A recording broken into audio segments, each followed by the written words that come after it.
Hi everyone. Today we will talk about how to solve Snapchat due to suspicious activity. To know how to fix or how to solve Snapchat due to suspicious activity, you should just go to settings like this. You will click. After that, in this page, you will go to apps, default apps, app settings. When you will see this list, you will go down to find the application of Snapchat and you will enter. Then in this page you will go to click force stop. When you will end this, you will enter to storage.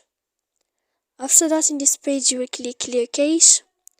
Then you will go to click clear data. And when you will end all this, you can turn off your phone. So please don't forget to support us by like and subscribe. See you next time.